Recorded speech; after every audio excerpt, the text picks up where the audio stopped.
শ্রীরাম দিদি দিদি জয় শ্রীরাম। রাম সবার, রাম সারা ভারতবর্ষে আপনাদের একবার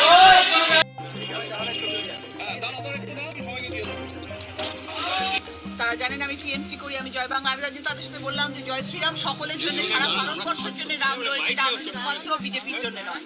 রাম তো আমাদের ভগবান, আমরা তো রামকে পূজা করি, তো সে সারা ভারতবর্ষের জন্য তিনি আমাদের ভগবান। তো জয় শ্রীরাম বলতে তো কোনো অসুবিধা নেই, কিন্তু আমরা জয় বাংলাও বলি। তো ন্যাচুরালি আমাদের সবকিছু আমাদের সাথে ওতপ্রোতভাবে রয়েছে। আমাদের 14 কোটি ভগবান আছে আমাদের, আমরা সবাইকে মানি। এ কি করলেন দিদি নাম্বার 1? ভোটের রেজাল্ট আসতেই বলবদল।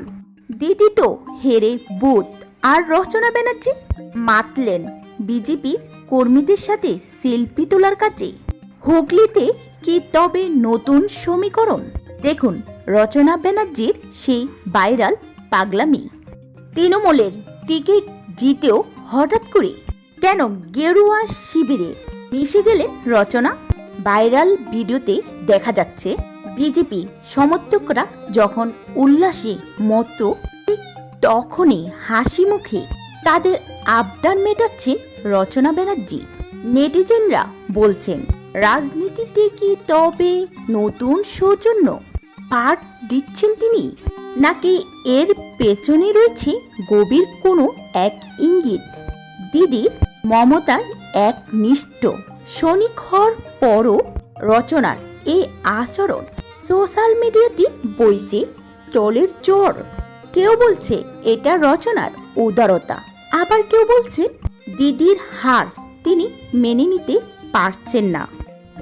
কেউ কেউ বলছেন তিনি তো একজন সেলিব্রিটি, তাই একজন সাধারণ জনতার সঙ্গে তিনি সেলফি তুলতেই পারেন।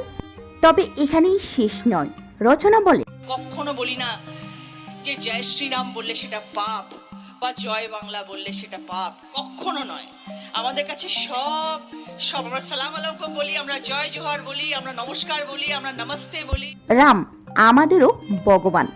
ভোটের কেন্দ্র রচনা ব্যানার্জির কি দেখি জয় শ্রীরাম বলে স্লোগান দিচ্ছিল আম জনতা, তখন রচনা ব্যানার্জিও বলে জয় শ্রীরাম। তিনি শুধুমাত্র রচনা ব্যানার্জি নয়, তৃণমূলের এমন হেরে যাওয়া কোনোভাবেই মেনে নিতে পারছেন না কেউ। তাই তো রীতিমতো তৃণমূল প্রার্থীরা হেরে গিয়ে পাগল হয়ে গেল বলে ধারণা করছেন অনেকেই। তো ভিউয়ার্স, আপনাদের কি মনে হয়, এটা কি রচনার রাজনৈতিক সৌজন্য নাকি দল বদলের আগাম সংকেত? কমেন্টে জানান আপনার মতামত কি।